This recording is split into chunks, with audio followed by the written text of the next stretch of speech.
on va ramasser de la menthe. Allez, on va les mettre là, Daniel, les feuilles.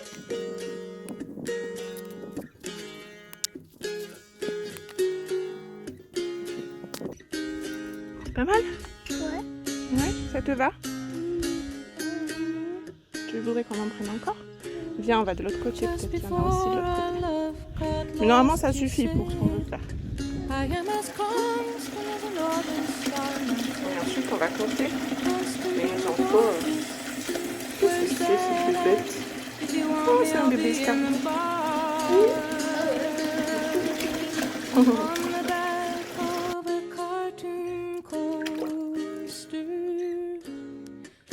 TV screen light. I do remember Canada. Oh, Canada. On est prêt? Oui. Allez, c'est parti. Alors, on va mettre du chaud. On va mettre le sucre.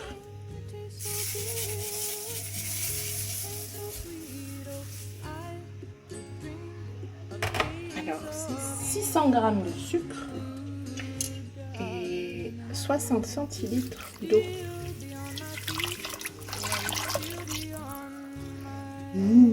Plein de sucre. Miam, miam, miam. Et qu'on peut mélanger maintenant? Tu veux mélanger? Ouais.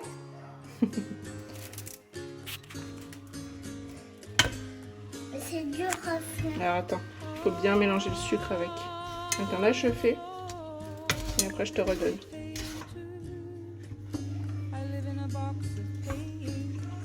T'aimes bien faire ça? Ouais. Ouais. Mais pourquoi ça tourne? Pourquoi ça tourne? Bah peut-être parce que tu tournes. Je pense que c'est bon, tu peux laisser un petit peu. Et comment on va faire quoi? Ben on va attendre. Tu vas voir, ça va faire des bulles. Ça va bouillir. Ça tombe bien. On n'a pas besoin de faire l'étiquette. Dedans, il y a d'eau, le sirop de menthe. Et du coup, j'ai gardé la dernière bouteille. Ça sent déjà bien bon.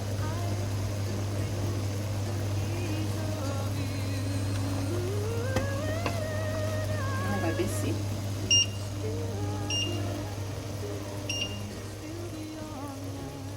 Voilà. Pendant 10 minutes. Petite ébullition. Et après, ce sera quasiment prêt. À savoir que c'est plus ou moins la même recette.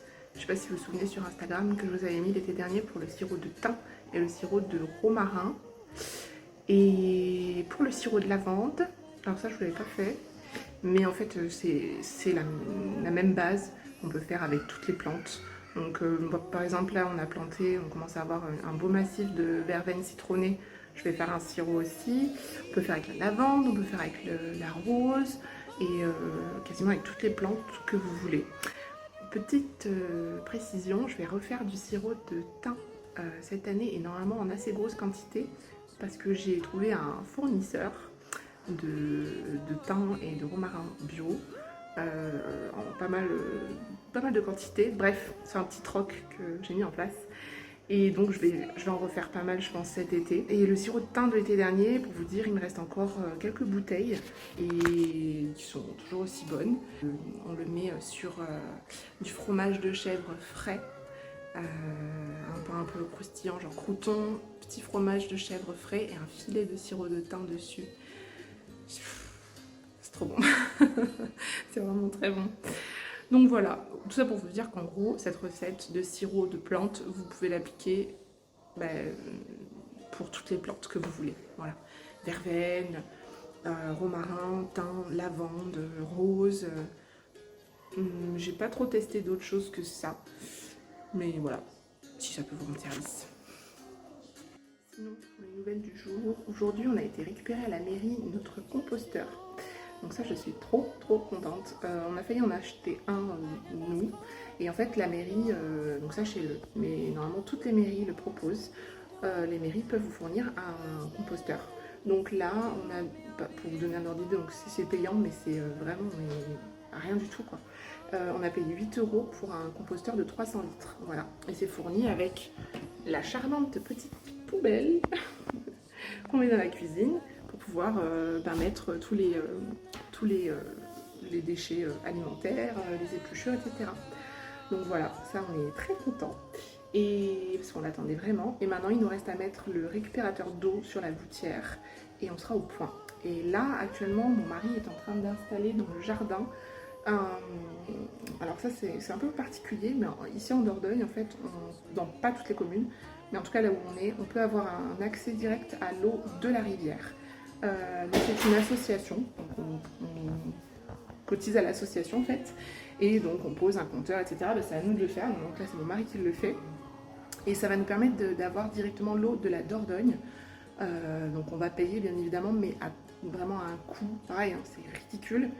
Et bien évidemment elle n'est pas potable, mais par contre ce sera parfait pour arroser le potager, pour laver la voiture. Bon, nous on ne lave pas la voiture parce que je m'en fous d'avoir une voiture sale, mais en gros voilà, l'idée c'est de remplir la piscine par exemple et d'éviter de gaspiller de l'eau potable. Donc en tout cas nous là où on est ravis c'est surtout pour le potager.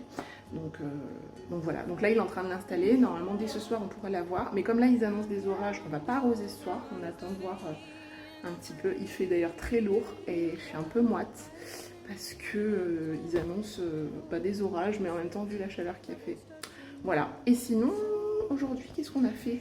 On a été aussi racheter des plants de fraises et des plants de salade, parce qu'en fait les salades elles se plaisent tellement bien dans le jardin et on en mange tellement que je pense qu'on va vite, puis on en a donné aux voisins, à nos amis et tout, donc voilà, on en a repris parce que je pense que, en plus il nous reste de la place, donc je pense que bon, ça va nous tenir bien tout l'été. On en a repris une trentaine. Oui mon cœur, j'arrive. Voilà, donc on en a repris une trentaine et je pense qu'on sera bon pour l'été du coup. On est content.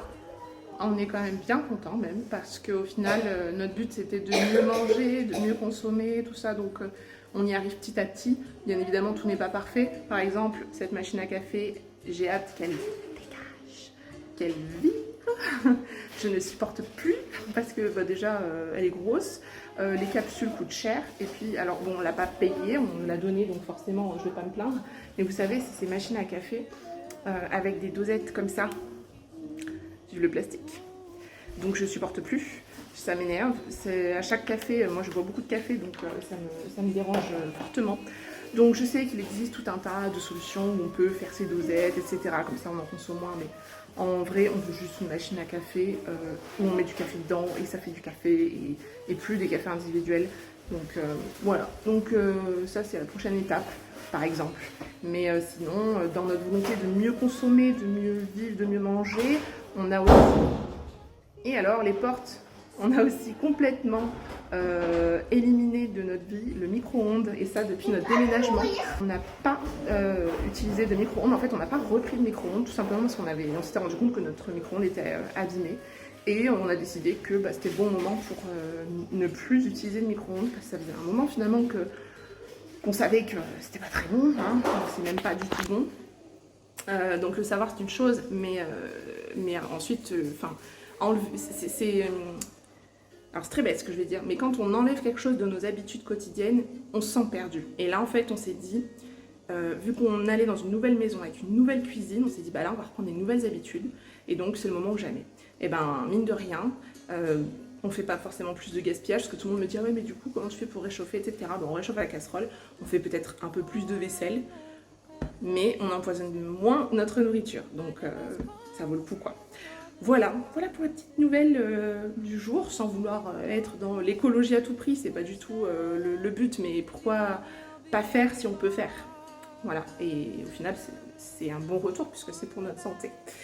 Voilà, donc prochaine étape après l'eau de la rivière, et c'est qu'on a réfléchi déjà à plusieurs solutions de poulailler. Et donc voilà, bientôt on va essayer de s'y mettre, enfin il faut qu'on trouve le temps aussi de s'y mettre. On a 1 milliard de choses à faire. Ah, le sirop est prêt. Et je vais attendre que ça s'arrête.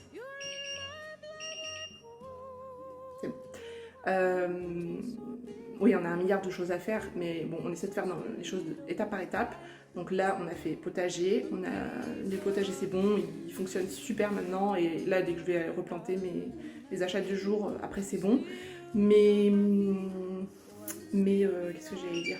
Mais ensuite, voilà, on s'est dit, c'est vraiment le poulailler, et là, on sera bien, et là, on sera autonome aussi en œufs. Donc franchement, si on arrive à avoir nos propres légumes, et là, ça y est, hein, les légumes... Ah si, on s'est dit qu'on allait peut-être investir dans un petit congélateur d'occasion. On cherche un congélateur d'occasion pour mettre dans le garage, parce qu'on s'est dit qu'il était hors de question qu'on fasse du gaspillage sur les légumes, enfin en tout cas sur tout ce qu'on a qui pousse au potager. Donc du coup, ben, on va investir on regarde un peu sur le Bon Coin et tout ça, dans un petit congélateur, et puis comme ça, les légumes qu'on ne mangera pas, ben, je vais les laver, les couper et faire des congèles, enfin des petits sacs congèles quoi, pour cet automne, cet hiver. Ça pourra toujours servir dans des soupes, dans des tartes aux légumes, voilà. Mais le but c'est vraiment de ne pas gaspiller, et ça fait faire des économies de temps, d'argent, de ne pas aller faire les courses, tout ça quoi. Voilà, bon allez, je vais mettre mon sirop en bouteille maintenant. Le sirop est prêt, donc j'enlève les feuilles. J'enlève les feuilles pour filtrer un maximum. Et ensuite, je vais mettre en bouteille. Voilà. J'ai rempli 2 petites bouteilles. Et bon, ça va, je n'ai pas trop mal filtré. Et c'est parti pour les goûter. Sirop de menthe frais. J'ai fait une petite bouteille pour les voisins. Ils sont adorables. On fait que s'échanger des choses. Hier, ils nous ont amené une spécialité du Périgord. C'est des gaufres cuites dans un moule avec des jolis motifs et roulées en Je n'ai pas coutume. J'amène à mon voisin du sirop de menthe. Je repars avec du vin fait maison, du pinot. Alors là, je vais le mettre au frais direct. Trop cool. J'adore cet échange entre voisins qu'on a. Leurs gaufres, elles sont super bonnes. Elle m'a dit, oh, ça se garde un mois. Mais en fait, on va jamais les garder un mois. Bref, bon voisinage. Tadam! Voilà la bébête montée. Ouvert. Non. Ouvert. Fermé. Voilà. Maintenant, on va aller trouver où est-ce qu'on va le mettre. La capacité, c'est pas mal, hein. Et en fait, après, bah, tous les déchets alimentaires, les épluchures et tout, ça va tranquillement aller moisir là-dedans. Et puis, ça fera du compost pour tout le jardin.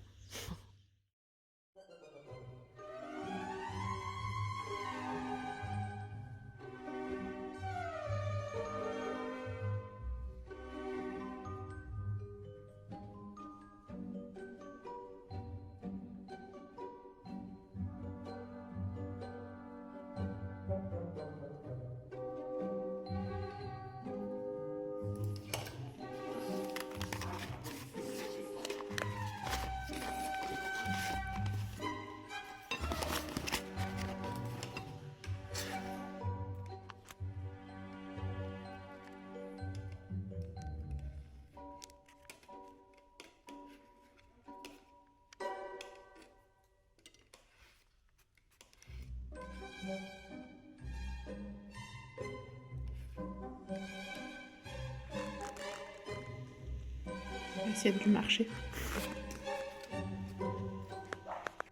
Lui, c'est le brebis, c'est ça? Ah bah, c'est marqué, je suis bête.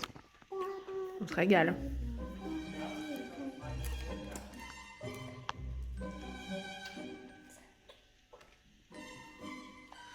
C'est vraiment temps à faire de la confiture. C'est même the temps pour faire la confiture. Ça fait du bien là, ça rafraîchit, il faisait tellement chaud ces derniers jours. C'est parti pour la confiture.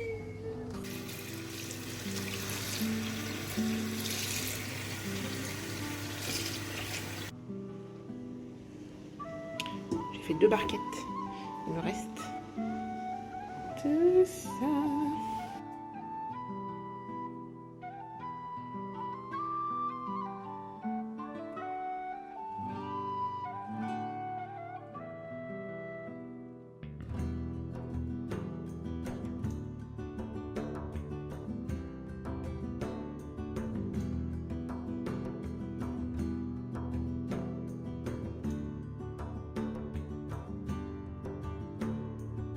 Parce qu'on n'a pas fini.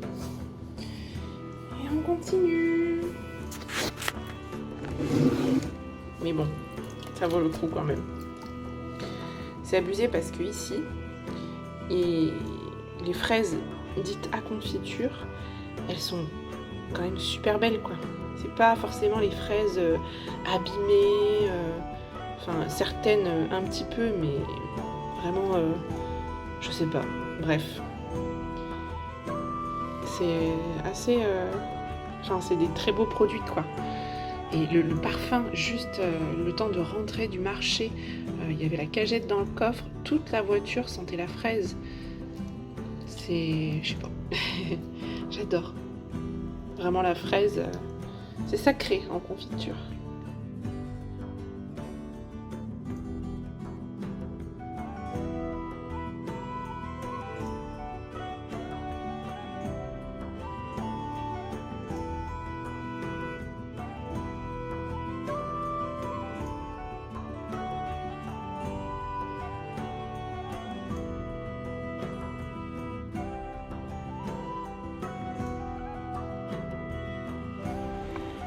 Voilà.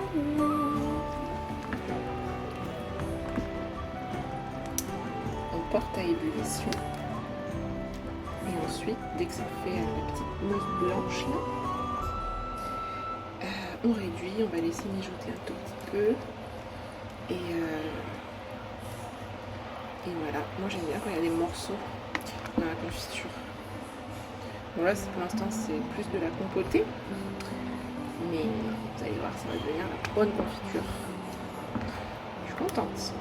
On a un bon chaudron là.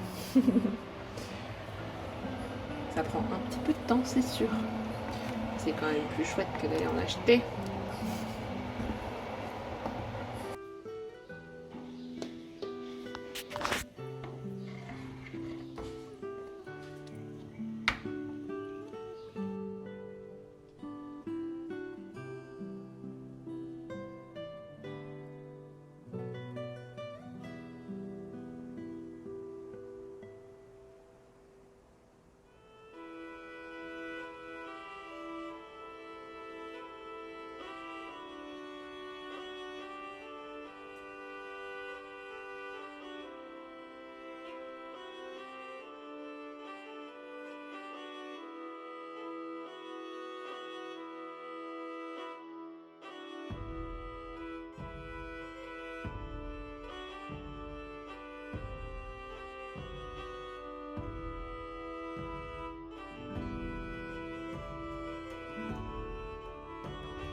Vous voulez aller chercher Adam à l'école?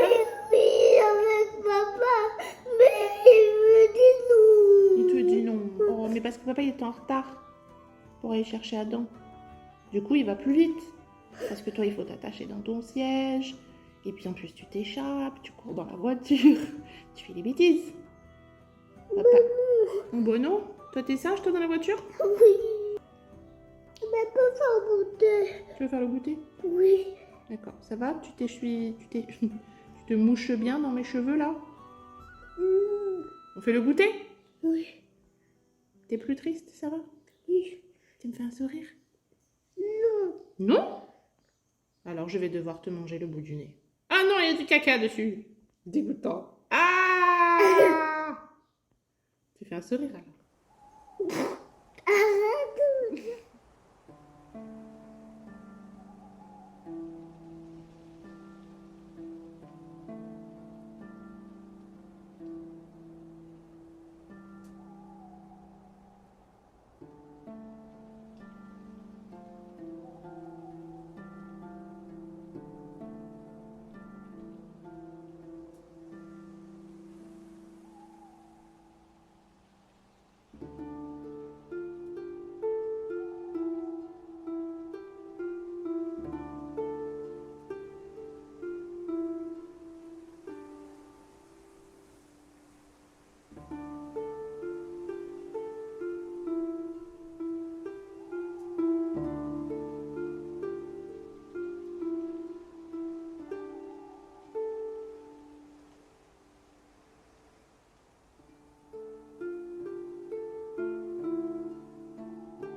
parce que les enfants sont pas très en forme. Mais bon, j'ai déposé Adam à l'école, on est rentré avec Daniel, mon mari, il parlait de la journée. Et là, il regarde la Patte Patrouille, parce que ça faisait longtemps quand même qu'on n'avait pas regardé la Patte Patrouille. Du coup, je me suis mis dans le séjour pour travailler un peu. Alors au programme d'aujourd'hui, je dois finir en fait de faire le découpage du conte, c'est-à-dire de mettre les chapitres de où à où en fait. Donc, ça veut rien dire ce que j'ai dit. Mais en gros, j'essaie de définir les passages qui sont compris donc, dans les chapitres pour définir les différents chapitres et ensuite pouvoir faire les maquettes des chapitres. On a décidé aussi en fait de définir certaines échelles d'illustration. Ça, c'est pour aider Kay dans son travail d'illustration. C'est-à-dire que, en fait, elle ne peut pas peindre directement à l'échelle de ce que ce sera dans le livre, forcément. Donc, autant elle peut faire une très grande illustration et en la réduisant, on ne perdra pas parce que ça ne va pas... réduire, en fait, c'est toujours mieux qu'agrandir.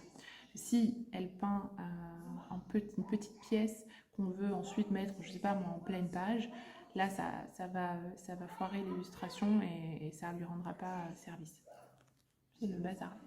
Daniel a peint, donc en fait, on a mis tout sur du sopalin là pour protéger le meuble. Bref, donc voilà, donc en gros, on a décidé de déterminer trois voire 4 tailles en fait d'illustration. Il y aura donc les pleines pages, donc les grandes, des moyennes qui vont être des scénettes, des petites qui vont être des illustrations de début ou de fin de chapitre, et ensuite peut-être donc des toutes petites, et là ce sera des petites illustrations qui vont aller un petit peu comme ça parsemer le texte ça et là. Voilà, donc ça c'est toujours dans l'idée où si on peut. Donc après les illustrations principales, ça, on est justement en train de les définir. On a fait également une liste des illustrations. Donc en fait, on a pris l'histoire vraiment dans l'ordre chronologique. Et du début à la fin, on s'est fait chacune une liste des illustrations dans l'idéal. C'est-à-dire, qu'est-ce qu'on aimerait si vraiment on pouvait tout illustrer, si tout était faisable. Donc tous les passages qu'on imagine et qu'on visualise en illustration. Finalement, nos listes se regroupent plutôt pas mal parce que je pense qu'on a la même vision des choses et on a surtout la même vision du récit et de tout l'univers qu'il y a dans ce conte. Et donc voilà, donc ensuite, on va, bien évidemment, il y en aura qui seront faisables, d'autres qui le seront peut-être pas, ou on verra. On va essayer de voir en faire le maximum parce que toutes ces illustrations vont servir en plus le récit. Mais après, elles ne le seront peut-être pas toutes. Et même le meilleur des illustrateurs aura ses limites, donc voilà. Après, l'idée, c'est de les faire chronologiquement, enfin en tout cas le plus possible chronologiquement, pour que pendant que Kay est en train de continuer à peindre, moi je puisse déjà travailler sur la mise en page. Et donc j'ai vraiment envie d'avancer chronologiquement. Parce que dans ma tête ça s'organise mieux. Mais il faut pas bâiller aussi fort, t'es fou. Tu m'as fait peur. Moi, en tout cas, voilà, psychologiquement, ça me fait du bien de m'organiser dans l'ordre chronologique parce que j'ai vraiment le visuel sur comment j'avance et sur comment le projet avance. Et voilà. On est aussi en train de définir vraiment le titre définitif. C'est très compliqué. En fait, alors autant ça nous paraissait tout à fait logique au début, et puis finalement on se met à douter. Je suis sûre qu'en fait on va arriver à trouver un truc et ce sera très simple, et si on va se dire bah ouais pourquoi parce que des fois on veut partir pas loin, mais je pense qu'on se prend la tête sur les petits détails parce qu'on a envie que ce soit parfait, et en fait parfois la perfection entre guillemets c'est vraiment dans la simplicité. Donc voilà, donc trouver un titre en tout cas au livre, pour moi c'est très important, c'est aussi important, c'est au moins aussi important que la couverture ou le résumé, parce que c'est ce qu'on va... ça doit définir l'univers, le caractère du livre, ça doit définir le public visé, la thématique, et en même temps, sans trop en dire, il faut que ce soit pas trop court, mais pas trop long. Il faut pas s'égarer sur, je sais pas moi, sur le sujet, quoi. Donc en fait, c'est vraiment pas si simple que ça à définir le titre. Et du coup, moi, ce serait que de moi, le titre, ce serait une phrase. Mais bon. Et aussi, j'avais vraiment envie de trouver un titre pas forcément original, mais récemment, j'ai été dans la petite librairie du village à côté, que j'aime beaucoup. D'ailleurs, je vous montrerai, j'ai fait quelques achats super sympas. Et en fait, j'ai acheté un livre aux enfants qu'ils adorent. Adam l'avait déjà lu, il l'avait emprunté à la bibliothèque dans sa précédente école. Et ce livre s'appelle de la petite taupe qui voulait savoir qui lui a fait sur la tête. Le titre, c'est ça. Et le titre commence par « de ». Je trouve ça génial. Je trouve ça vraiment génial. Le livre s'appelle « De la petite taupe qui voulait savoir qui lui avait fait sur la tête ». Vous vous rendez compte? Ça veut dire qu'en fait, à chaque fois que... déjà, le titre est super original. C'est pas commun. Mais à chaque fois que je dis aux enfants « Ça vous dit, on lit l'histoire de la petite taupe ?» De la petite taupe, machin. Ou tu vas me chercher le livre de la petite taupe. Et ben, c'est le titre qui est comme ça. Mais en fait, c'est l'histoire de la petite taupe. Et donc, en fait, ce livre raconte l'histoire de la petite taupe. Et je trouve cette formulation hyper originale et géniale. J'adore. Donc, c'est vrai que en fait, ça m'a... Quand on parle de notre projet avec Kay, on parle toujours le conte d'automne. Et en gros, ce serait... exemple, je me suis dit, j'aimerais bien lui trouver un titre qui soit un peu dans cette volonté-là je sais pas comment expliquer ça, mais de poser beaucoup, en fait, dans le titre du livre en disant, voilà, ce serait du conte d'automne, voilà, vous voyez l'idée, je sais pas si je suis très claire. J'ai très peu dormi, les enfants sont un peu malades, donc ils ont très peu dormi cette nuit. Résultat, enfant fatigué égale parent très fatigué. Du coup, je sais plus trop ce que je dis. Puis aujourd'hui, j'ai mon zozotement qui ressort, là, c'est terrible ça. Je zozotais jusqu'à assez tard quand j'étais petite. Mon papa trouvait ça très mignon, mais mes maîtresses d'école beaucoup moins. Et donc c'était un peu la lutte de mais foutez-lui la paix avec mais attendez, c'est pour elle. Bref, du coup j'ai zozoté jusqu'à très tard. Et c'est une lutte permanente pour moi de ne pas zozoter, puisqu'en fait j'essaie de plaquer ma langue contre mes dents. Mais pour peu que je sois fatiguée ou que je sois un peu pompette, je relâche la pression et du coup, ça revient. Et ma langue fait ce qu'elle veut entre mes dents. Donc, bon, du coup, voilà, quand je suis fatiguée, je baragouine bizarrement. Sinon, ma lecture du moment, c'est ça. C'est un livre qui regroupe en fait les fonctions essentielles du logiciel InDesign sur lequel j'essaye de faire la mise en page du livre. En tout cas, je commence. J'avoue que je suis pas hyper à l'aise pour l'instant, donc on va voir ce que j'arrive à sortir avec ça. Sinon, je passerai par un autre logiciel qui sera peut-être un petit peu plus simple. Voilà. Donc en ce moment, c'est un peu... Il y a beaucoup à faire. Kate, de son côté, elle, c'est vraiment peinture. Et voilà. Et puis sinon, je viens de faire encore une autre investigation d'imprimeur. J'attends de voir, j'envoie tout au fur et à mesure à Kay. Donc c'est vrai que pareil, ça prend un peu plus de temps. Quand on n'est pas seul à prendre des décisions, pour nous c'est très important en fait qu'on soit en phase sur tout. Il est hors de question que je prenne une décision, qu'elle ne soit pas tout à fait d'accord. Donc jusqu'à présent, c'est génial parce qu'on s'est entendu sur tout. Et on est ok sur tout et on est vraiment dans le même mood. Mais je me dis que il va forcément y avoir un moment où ça va coincer, enfin pas ça va coincer, mais c'est obligé qu'à un moment on va avoir peut-être un désaccord, une divergence d'opinion, quelque chose. Donc, et pour moi c'est très important qu'on soit autant l'une que l'autre à prendre des décisions. Donc à chaque fois, là par exemple, j'ai fait une petite recherche, j'attends quelques réponses, je lui envoie en même temps. Je ne lance rien sans lui en parler avant. et sans lui demander avant ce qu'elle en pense. Et elle, c'est pareil, donc voilà. On se fait maintenant bien 2 points par semaine parce que ça avance, parce qu'on en a besoin. Donc bon, après, on se parle, mais alors vraiment tous les jours, par message, par vocaux, etc. Et on prévoit de plus en plus de se rencontrer enfin pour de vrai.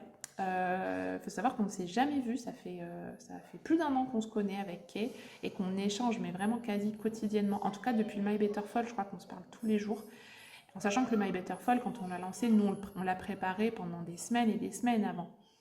Donc voilà. Et on s'est dit que c'était vraiment, il était vraiment temps qu'on se rencontre. Et puis on a envie de se rencontrer en vrai parce qu'on a 1 milliard de choses à se dire, que nos appels durent toujours au moins 2 ou 3 heures, et qu'en vrai, tant qu'à faire, voilà, il faudrait qu'on se rencontre. Donc j'espère qu'on va réussir à vraiment se rencontrer, puisque Kay, elle est plutôt, pour moi, elle est dans le nord, parce que pour moi, au-dessus de Lyon, parce que moi je suis du sud, hein. Au-dessus de Lyon, c'est le nord. Mais le nord, quoi. L'Islande. Groenland. Bref, du coup, elle est dans cette partie du monde, du monde de la France. Et moi, je suis dans le sud. Bon, là, actuellement, je suis plus dans le nord du sud, mais officiellement, je suis quand même dans le sud.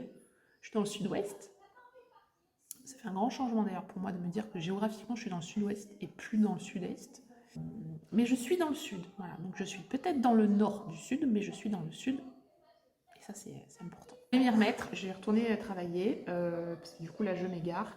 Mais en gros, voilà, les objectifs de la semaine, c'est de faire le... j'ai fini déjà le texte, donc c'est un très, très, très gros point que j'ai coché. Ah, t'as renversé le sirop ? Ah, bon, je vous laisse, il vient de renverser un sirop de grenadine par terre. Elle est jolie celle-là. On va rentrer parce que là, le ciel, il est terrible. Là, ça tonne depuis bien 10 minutes. Les chevaux ont fait une crise de panique et les chats se sont mis à grogner. Donc à mon avis, c'est pas bon signe et je pense qu'on a meilleur compte de rentrer. On va rentrer. Tout le monde a activé la tondeuse. Mon mari est en train de finir de tondre aussi du coup. Et avant la grosse pluie, je suis venue voir le jardin, enfin le potager. Ah, j'ai reçu une goutte de pluie. Oh, oula, plusieurs gouttes même. Bon alors moi personnellement j'adore quand le temps il est comme ça. Je suis une fan absolue de l'orage. En plus il fait tellement bon là, ça fait trop de bien. Après des jours et des jours de chaleur, on attend que ça en fait, que ça pète quoi. Il y a peur de l'orage ? Oui, maman il te protège. On va rentrer dans la maison. Ouh, ça sent la tempête hein. Avec sa courgette. Ouh, ça souffle. Regarde les cheveux de maman. Oui, comment je fais moi pour voir ? Attends, je me remets face au vent. Ah bah c'est mieux. Mais t'as vu, regarde, les gens ils sont sur les bateaux là-bas. Oh, t'imagines ? Il faut qu'ils rentrent aussi au port. S'ils prennent l'orage dans le bateau, comment ils font ? Dis donc, t'as de la terre sous le nez. Comment t'as fait pour mettre de la terre ? Des cacas de nez de terre. Bon, allez, on rentre ? Oui, donc il a l'orage. Donc il y a l'orage. Donc on rentre ? Hein ? Oui ? Allez, on rentre. On se fait un chocolat chaud. Tu voudrais un chocolat chaud ? Oui, Ah, on va se faire un chocolat chaud. comme ça l'orage il vient plus. Ah, c'est une barrière pour l'orage, les chocolats chauds. C'est ça, hein ? C'est vrai, hein ? Ça protège. Le chocolat chaud, ça nous protège ? Ah oui, c'est vrai. Ouais, c'est vrai. Hein. C'est une très bonne raison d'aller boire un chocolat chaud. Moi, j'ai dit oui.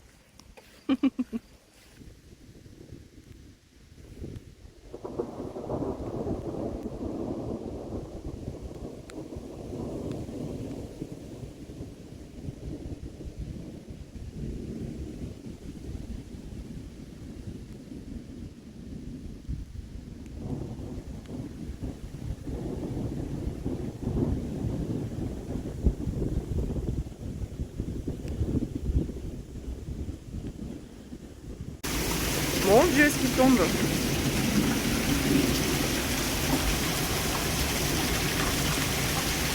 Bon, on va guetter la pluie encore une fois.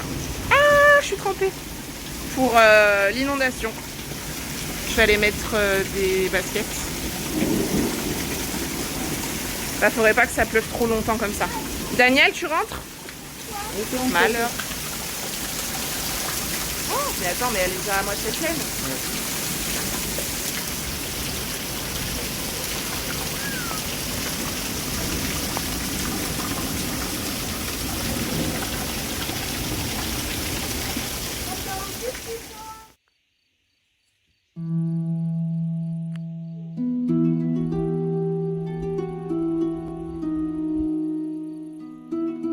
Le ciel d'après orage. C'est incroyable.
Oui, Oui. oui. Un gros câlin. Un gros. Oui. On t'aime.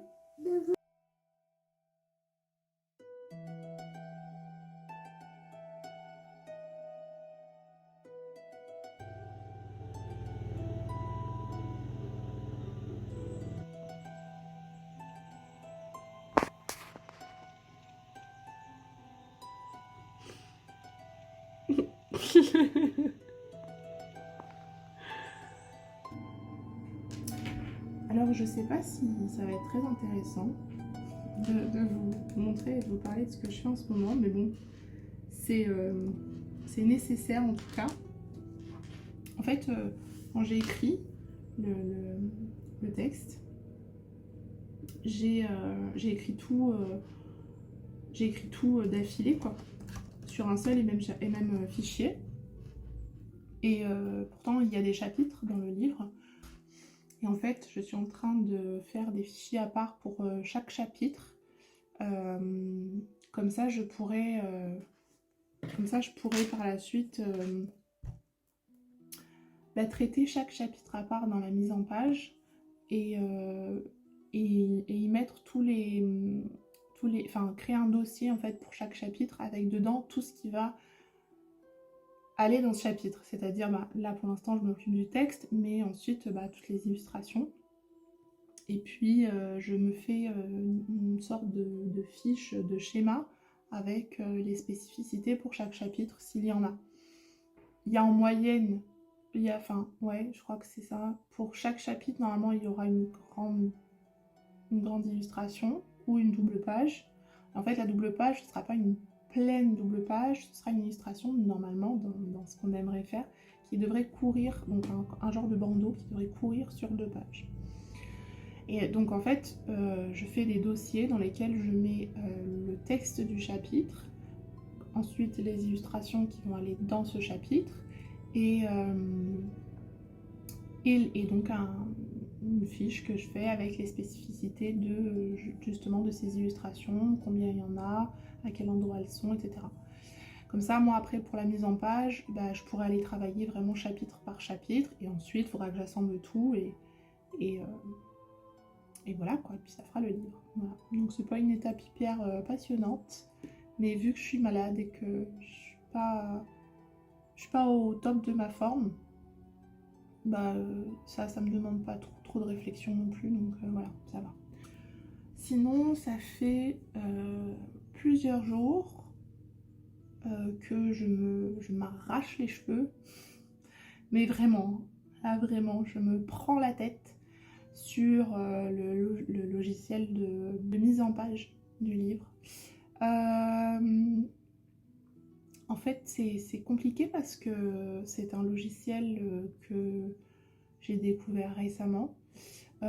J'ai pris tout ce que je pouvais prendre comme livre et j'ai regardé tous les tutos possibles, imaginables pour apprendre vraiment à faire ce qu'on a besoin de nous de faire pour vraiment notre livre. Et en fait, c'est difficile parce que je me sens complètement dépassée. Hier, j'ai envoyé un message même à Kay en mode SOS. SOS complet, help, j'en peux plus, je sature. Je lui ai dit, mais je suis vieille bique, quoi. En fait, dans le cadre de mes études d'audiovisuel, j'ai appris à utiliser j'ai appris à utiliser plein de logiciels.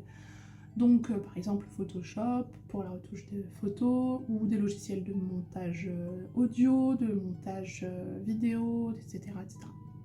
Et en fait, alors déjà, mes études, ça remonte à 13 ou 14 ans, donc ça date quand même. Entre-temps, par exemple, Photoshop, je sais même plus c'était quelle version moi, que j'ai appris à utiliser, donc c'est même plus valable, quoi. Et au-delà de ça, même si ça n'avait pas évolué, en fait... Ah, mon mari passe la tondeuse, attention.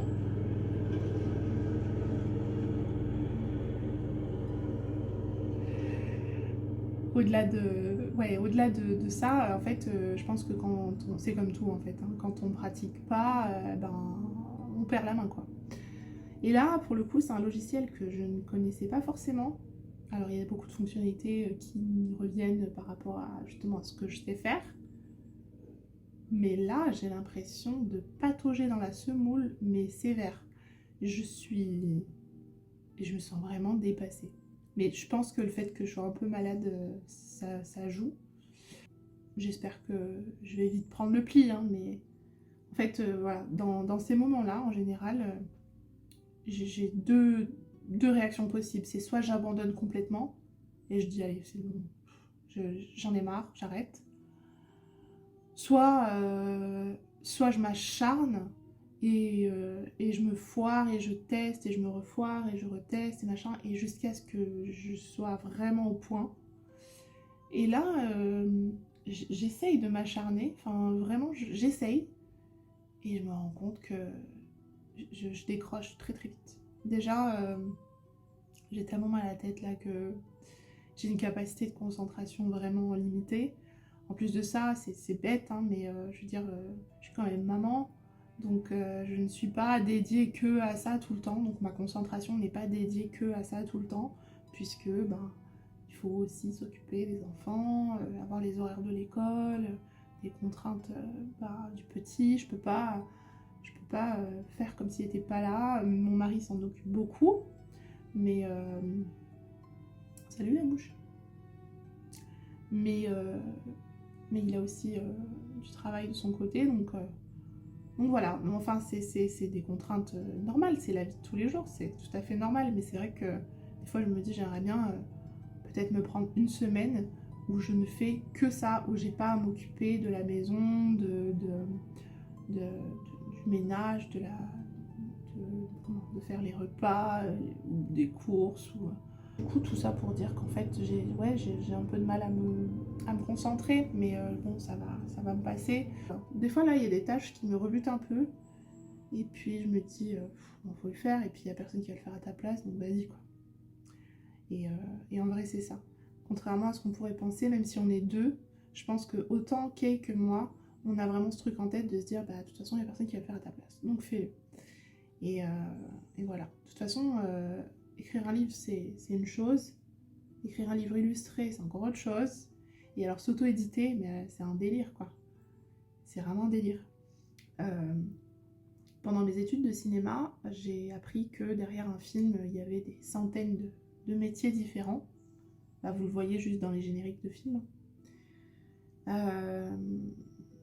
Et en fait, derrière un livre, c'est un peu pareil. Et en fait, quand on auto-édite son livre, on fait toutes les casquettes de tous les métiers à la fois. Et en plus, c'est pour soi-même. Et vraiment, et on n'a pas ce truc où on peut se reposer sur quelqu'un en se disant bah ça c'est quelqu'un d'autre qui va le faire. Il n'y a pas ce truc de se dire voilà bah si ça je peux pas le faire ou je le fais mal, quelqu'un va le faire à ma place. Donc dans un sens c'est bien. Pour le challenge, moi je le trouve énorme et je me sens vraiment complètement apte à le relever. Mais ça nous montre, voilà, encore une fois, nos limites, quoi. Donc, mais bon, c'est aussi du plaisir. C'est vraiment aussi du plaisir parce que je suis quelqu'un de très curieuse de nature. J'aime bien savoir si je pouvais tout lire et tout apprendre sur tous les sujets qui me passionnent et qui m'intéressent. Et j'aurais pas assez d'une seule vie. Hein. Mais voilà, en tout cas, ça, c'est des choses qui me plaisent, qui me bottent vraiment. Et je pense que c'est juste que là, je suis très fatiguée et que du coup, ça coince un peu.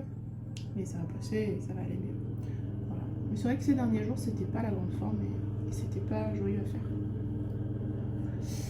Donc, coucou, ils sont en train de tondre. Quand mon mari tombe, il prend Daniel sur ses genoux, sur le petit tracteur tondeuse. Alors Daniel, il me dit, je fais du tracteur rouge. C'est la tondeuse. Il est content. Moi, j'ai quand même de la chance parce que mon mari est toujours, quasiment toujours en train de leur dire, laissez maman le travail, laissez maman travailler, etc. Donc je pense qu'il a vraiment conscience que c'est un énorme travail et que j'ai besoin d'aide, quoi. Et la seule aide qu'il peut m'apporter, finalement, c'est la seule que j'ai besoin, c'est de me libérer ce temps pour me consacrer vraiment que au livre. Voilà. Mais je rêve du moment où je pourrais l'avoir dans les mains et le lire à mes enfants. Donc c'est un truc qui reste vraiment toujours en tête comme un but à atteindre en fait. Et donc voilà. Du coup, je vais m'y remettre, je vais continuer mon découpage de chapitres et puis ensuite, je pense que je vais aussi refaire un test de visuel de couverture. J'en ai fait un hier qui n'était pas très concluant. Donc voilà, je vais faire ça. Et puis voilà, je reviens vous parler bientôt.